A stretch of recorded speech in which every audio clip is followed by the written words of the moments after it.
Hello, I'm Gil Zilkha. Welcome to my channel, Essential Classical Music, where we look at the best recordings of the classical music repertoire. This video is taken out of my larger video on solo vocal works. I hope you enjoy it. Now we're getting closer to the end, we come to Richard Strauss, who really was a wonderful leader, composer as well. Especially had this kind of lush, caressing quality. He was married to a soprano, so that's probably helps explain why soprano is so featured in his songs, not to mention his operas. And he wrote one of the most gorgeous song cycles out there for soprano and orchestra. The four last songs, Vier ernste Lieder. These are just gorgeously lush.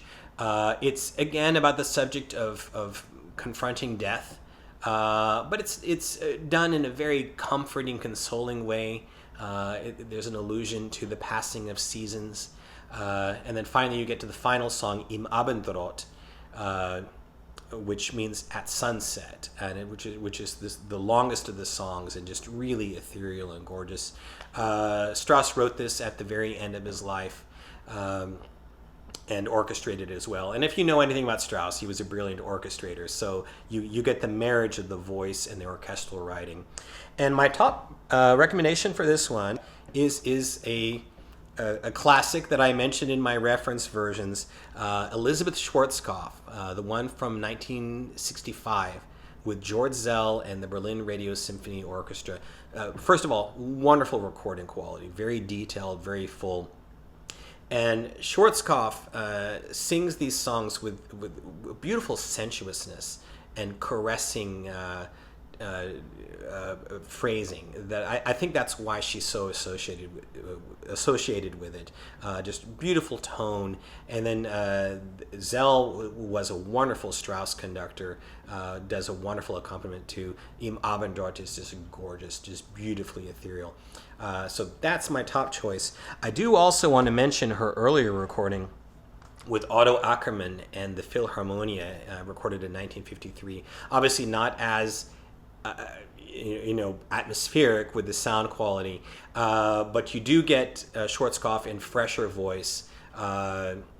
She brings forth the emotions maybe a little bit more, even if you don't quite have the ethereal quality that you have, especially not with the orchestral accompaniment you got with Szell, but still beautiful to hear Schwarzkopf in this recording. Another version I want to recommend is from 1982, Lucia Popp.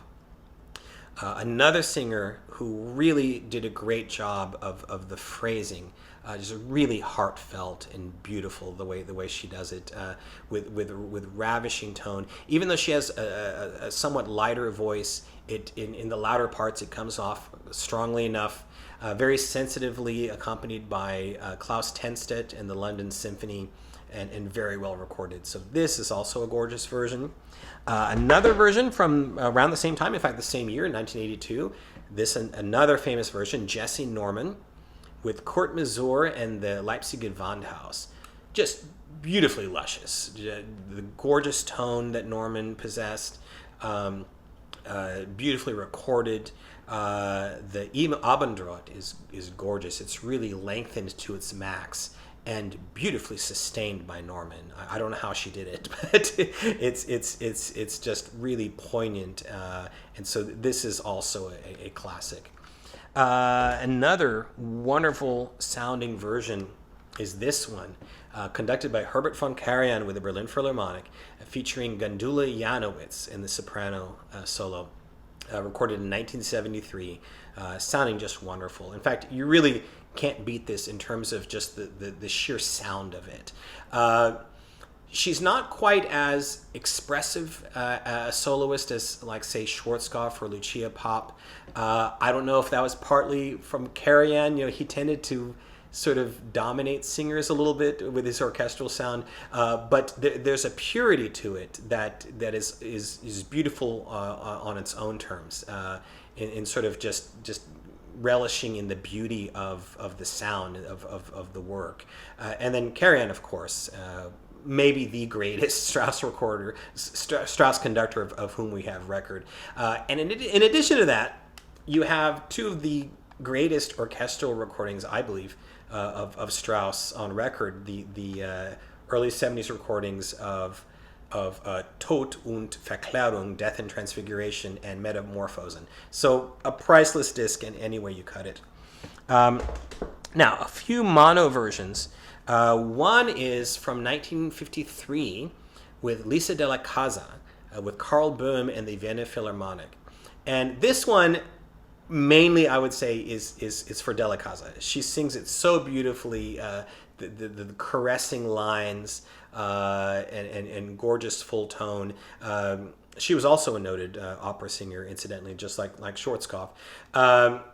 Böhm's tempos are a little bit on the faster side, and that plus the dimmer sound, it makes it not quite as atmospheric in terms of the orchestral contribution. But at least for Della Casa, I would still say this is a version you're going to want to hear. Now, another version from a couple years earlier that's actually live and not quite as good sound is this one, Sene Jorinak, with Fritz Busch and the Stockholm Philharmonic.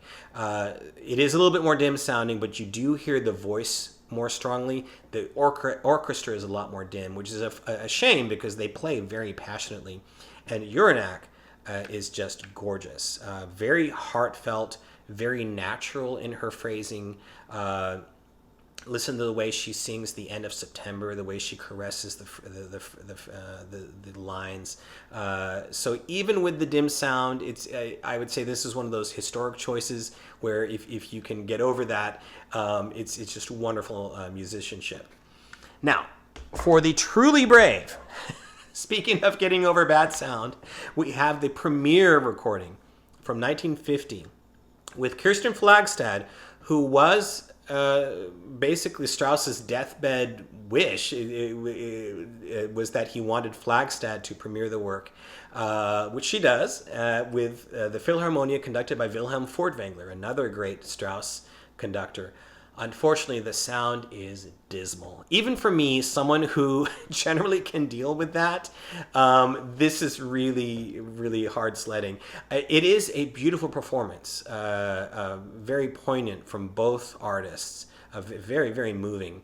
And if anybody can overcome terrible sound, it's Flagstad, that voice. I don't know, maybe AI can someday do something about this and recreate it in a clean reproduction, who knows, but it's still a great performance. It's just, yes, you have to deal with just terrible sound.